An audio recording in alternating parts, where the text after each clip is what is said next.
Rolla is prepared to be the man that Desna wants him to be. Penelope's body is found in the nail salon. And Mac, Melba, and the governor are a bunch of freaks, y'all. Let's go ahead and get into this review. We'll be back in the morning when the sun starts to rise. So mama, don't stress your mind. So mama, don't stress.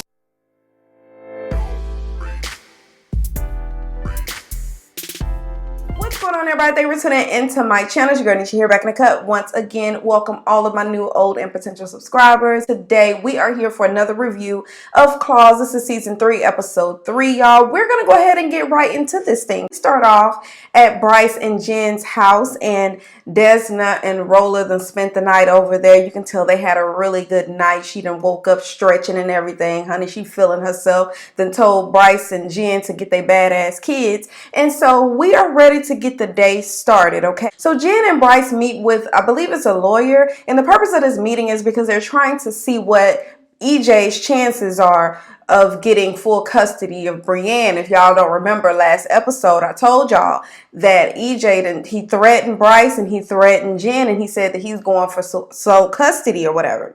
And so now she's trying to see what their chances are. So the lawyer, I believe this is the lawyer, but if I'm wrong, y'all, you know, put it down below.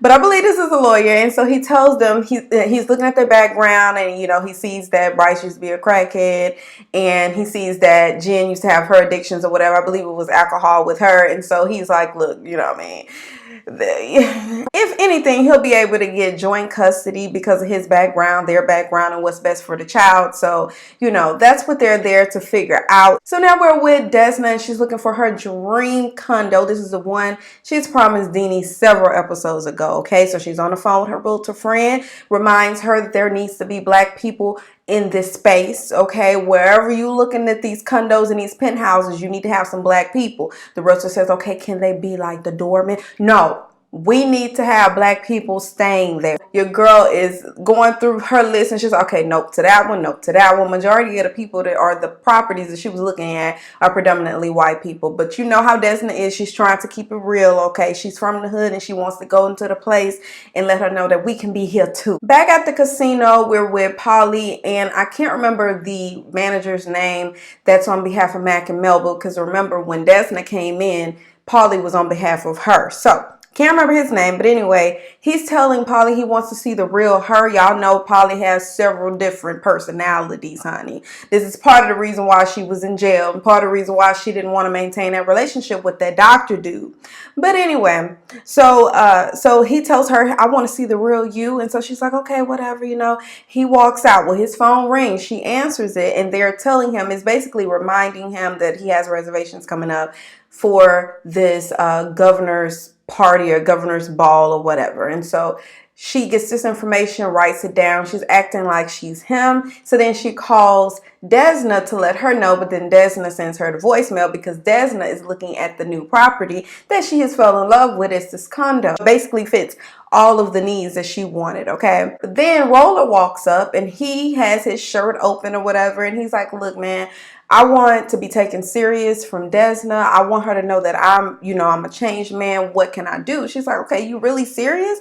He's like, yeah, I'm serious. What can I do in order to be that man for her? Well, then she says, we're going to start here with this wardrobe. We're going to button that thing up. Okay, then after that, we're going to go ahead and teach you on how you treat a woman, how you respect her, how you open the doors, how you go and pick her up, how you get her flowers. We'll teach you all that stuff. Roll over to the shop, and then the girls walk in. They're feeling themselves, especially Desna, because she done got her condo, her dream condo, might I add. And so, you know, she's feeling herself. They walking in saying, Desna, you bougie. And then before you know it, they see blood all over the floor. What the hell is this? They look up.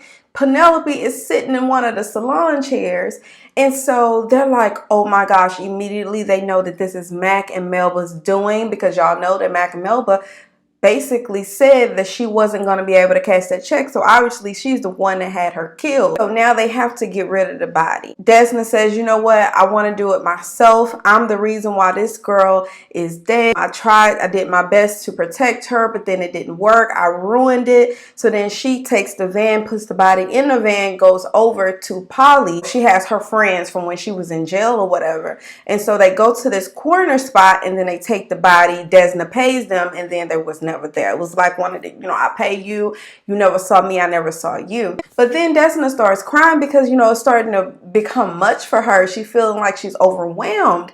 And so then that's when she gets this pep talk from Polly, who told her, remember the double rainbows? Remember what you told me to kind of talk me off the ledge when I was feeling like I wanted to give up? And then she was like, look, I just told you some bull crap to talk you off the ledge. I really didn't believe none of the stuff that I was telling you. Then she was like, but it still kept me going. It kept me going day by day by day. So this is something, you need to basically put your big girl panties on and go ahead and keep moving forward. So then Desna says, you know what, you're right. We're going to handle this in a way that they won't even see it coming.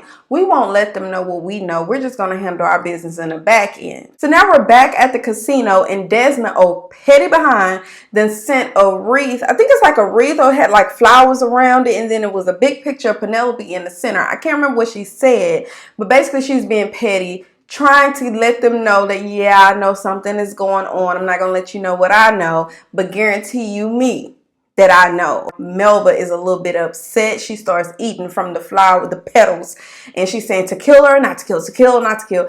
And, she wants to get rid of it, but then Mac has to remind her, listen, we need to take this baby step. So let's just, handle this the right way, because this is a different type of breed of a woman that we're dealing with. Jen and Brienne, she's walking with her, and she's basically asking her, do you want to meet your black daddy? Because apparently she differentiates the two by saying black daddy, white daddy. And she's like, yeah, she really doesn't know, but she's okay. She's open to the idea. Again, this is a child. They're open to a lot of things, okay? So it really wasn't hard to have that conversation with her or to convince her to go and meet with her dad. But then Jen is a little bit hesitant because she really doesn't know if Brienne is going to love that side. Because then if she loves that side, she won't really appreciate us anymore. Virginia is getting cold takeout at the same spot that she was getting food from last time when she bumped into Uncle Daddy. Well, now she bumps into Eric, which is EJ. That's that's Brienne's dad. And so she bumps into him, and he was like, I've never seen a girl order a cold takeout. She's like, okay, well, I'm a different type of girl. And so he's like, no judgment here. She says, I understand. She said, I know there's no judgment, that you're not that type of person. And basically you see that same type of she has that those healing powers or whatever, or just the way she talks to people. And so he's just kind of like taken aback by her response. And it's kind of on the lines of like, I know you're not a judgmental person. I know you're not, that type of a individual. It was just weird. But, again, this is the new version of Virginia, okay? But then I also kind of felt like maybe there was some interest there as far as like some love interest. Now, we know that she's engaged to Dean. We know that. But I just kind of got the vibe that maybe there's going to be some type of love interest there. Maybe it's the way she smiled at him or whatever. I don't know, but this is what I got. Uncle Daddy, Toby, and Bryce, they go over to the next spot to see what the hell they're doing to get all these people. Toby brings these flyers, and then his purpose there is to pass these out to the people. Let's motivate this rehab, or not motivate, let's promote this rehab that we have. And people get the rehab papers and they just throwing them all around. Nobody want to be saved. Nobody want to be rehabilitated. They want to keep their demons that they're battling with. If you can't give me those pills, then we ain't got nothing to talk about. Toby is like, look, these people want their happy pills, their candy, and you got to give them that, Uncle Daddy. You have to get them that. And so then Bryce was like, you know what? Toby may be onto something. We need to advertise this thing as 50% off. Let the people come. Once they get there, then we kind of flip it. So now the people get over to the pill mill, what used to be the pill mill. I'm still call it that because that's how I remember what it is. But anyway, so they're over there. It's an epic feel because everybody's sitting around like, listen, what are pills at? I thought you said you had some 50% pills and you over here talking about how we need to be healed and we don't need to do that anymore. Listen, this I know what I want, okay? So needless to say, the We Healing over here banner or whatever the hell he had up there didn't really matter because all the people got up and left and went right back over to where they came from. As they're trying to rethink this whole process, they're like, maybe we're not doing what the people want, and we're not going to be successful like this. But as they're having this conversation, they get a person walk through the door. Bryce jumps up and he walks out or walks over to the side because he don't want to be nowhere near her. And this individual is Jen's mom. If you guys don't remember, I think it was last season, to where Jen's mom ended up trying to go down on or give him oral, try to give Bryce oral. And she just that type of girl, you know what I mean? It started off as him and her, like they're just trying to work each other, or she's trying to give her advice on how to deal with her daughter, and then she ended up cooking for him. It was something to do with Ritz crackers, and then before you know it, Jen walks in trying to save her marriage, and she sees her mama down on her knees trying to give the man oral. So he's trying to be as far away from her as possible. Uncle Daddy says, no, let's hear out. Then she says, look, I lost my job. I lost wherever her house is. I lost this. I have so many different issues with my life right now. I need to get it right. I need to get in rehab. I just got a DUI, and they're telling me that I need to enroll myself in rehab. So now I'm here. This is my last resort. I need help. So then Uncle Daddy says, you know what, Bryce, this could be our break. This could be our very first case that could help us out. So we need to take this. Like, put everything that you got, everything that is keeping you, that's hindering you from dealing with her, put that to the side, and let's actually work on her and try to heal her. So that's what they're going to try to do. We'll see how that happens, because I'm like, look, the lady, I get people want to change and they want to do better, but listen, lady, you tried to, first of all, we know that Jen is not going to be too happy with this, because you tried to give the man oral. And so now all of a sudden you want to be healed by the same man. Okay, we're going to see how this works out. Back at the casino, and Desna is standing around. She sees Rolla. He walks up. He basically wants to go to see her new condo spot or whatever. She's like, look, I got plans for tonight, because y'all know she had made plans to go to that governor's party or whatever.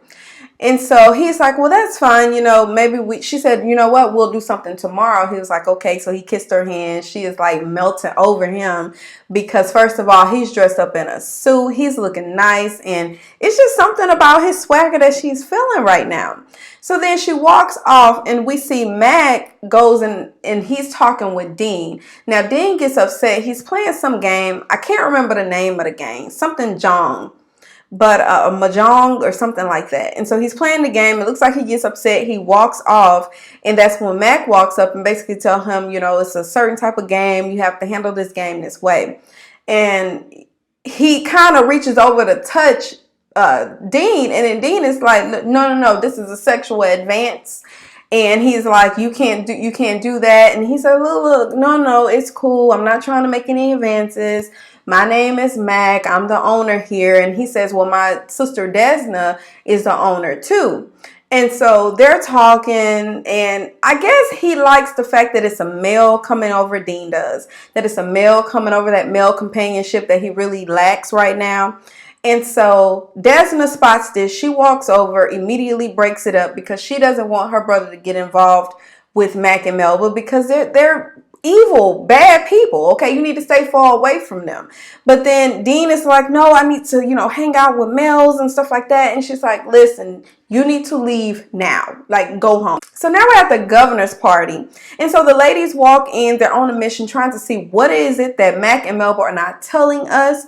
And so when they walk in, they're told, listen, you need to give us your phones, and you need to change your clothes and put on this masquerade mask. So when they do that, they're like, okay, this is really nice. They walk in. All they see is a bunch of freaks. Everybody half dressed on each other. And the reason is because the champagne is laced with Molly. So they're walking in. They're asked, do they want champagne? Everybody gets champagne except for Des. So now we spot Melba, which wasn't too hard, because y'all know she got that doggone oxygen mask on her face. I'm like, girl, you don't need to cause hell in nobody's life, because you can't even breathe on your own. So she calls up Polly, which is supposed to be like their sacrifice or whatever, which really isn't a sacrifice.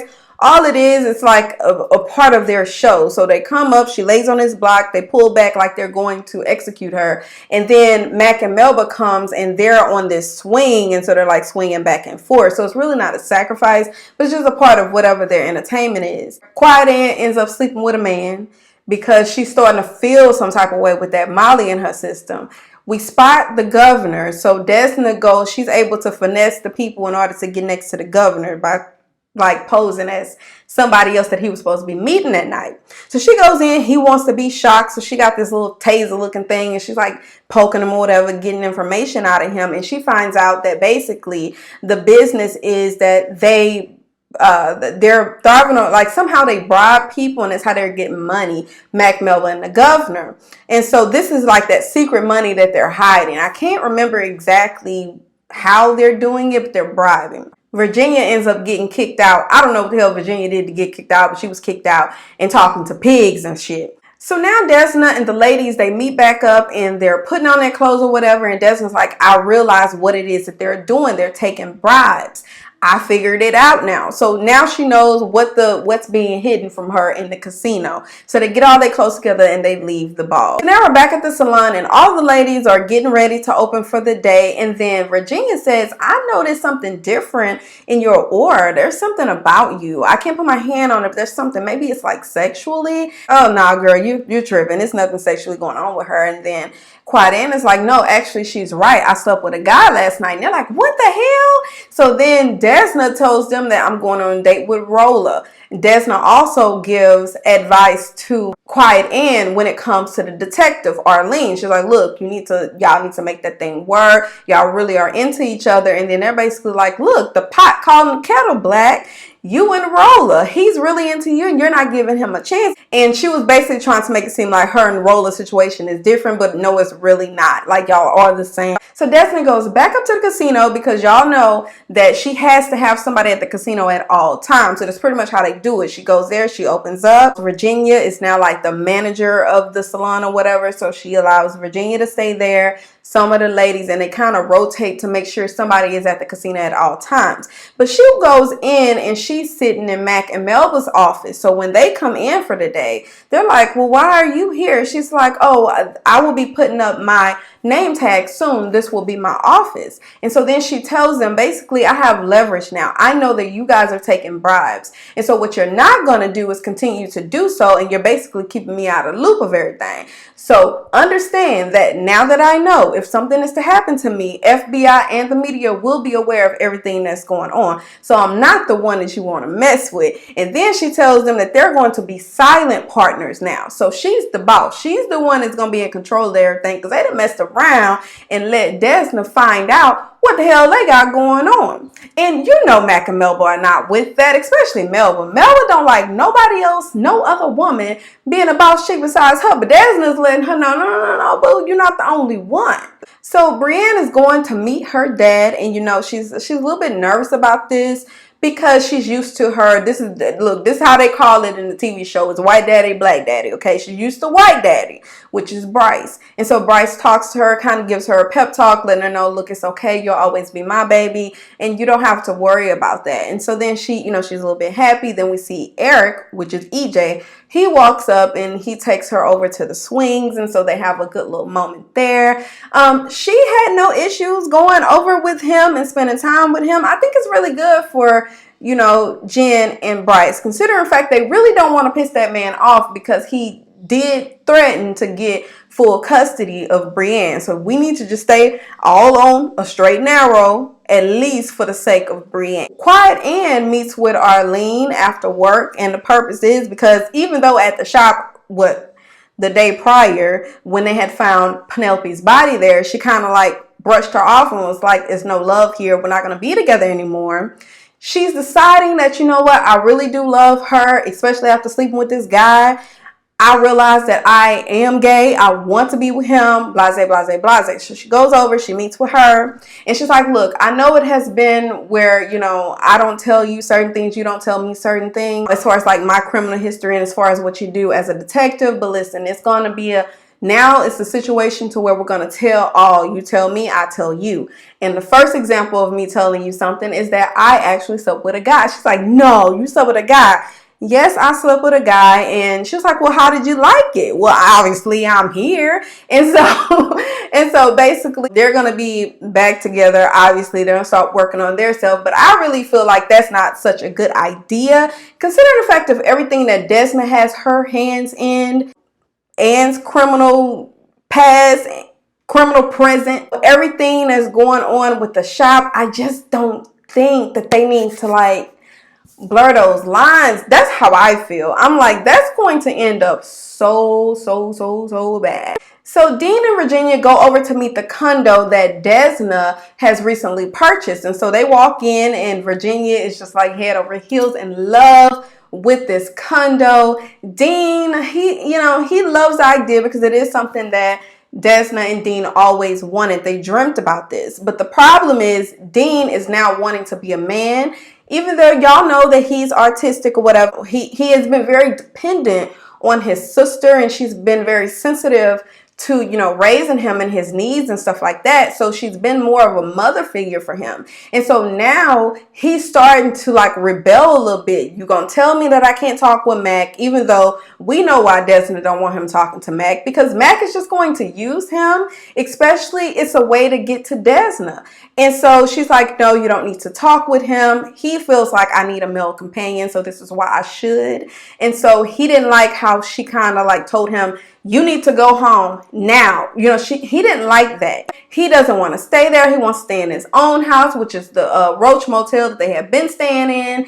Virginia doesn't want to, but he's the man. So he's like, Virginia, now let's go. And I'm like, look at Dean trying to be the man in the house, honey. He done got his fiance. He is starting to feel himself. He doesn't want to be controlled anymore. So he's fenced to go, especially because he is going to get married to Virginia. And so he feels like he needs to be the man. So even though she has offered them to come stay with her in the dream condo, he's like, no, I'm a man now. I'm not going to be staying with you. You are not my mother. Virginia's like, no, Dean, I really want to stay here. He told her, leave. Let's leave now. Like, he is becoming, let me tell you something, honey.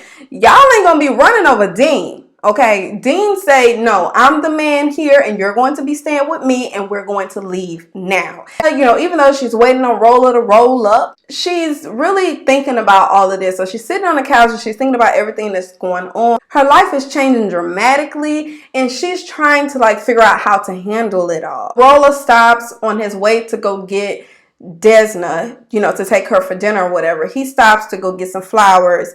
They see him walking out of the convenience store and then a lady says that she needs help. When he turned around, I was like, come on, Roller. Come on, man. Don't do Desna like that. She's giving you a chance. You're trying to change. Don't fall for the big booty and the big titties. But that really wasn't what he was doing. He actually was turning around to be a good man and to help this girl that was having car problems. Little did he know she is working for Mac and Melba. So she puts this, whatever that solution is to knock you out, while he's turning around and he's actually trying to help her with the car, she puts this over to his face and then he passes out. The men get him, they take. Oh, he ends up standing up Desna, but really not. He didn't. He was on his way there, but he tried to help somebody, and it was a setup for Mac and Melba. All right, guys, that's all I have for you. Go ahead, get into the comments. Let me know what you thought about this episode, and until next time, bye. Yeah, low key and maybe high key. I been peeped that you like.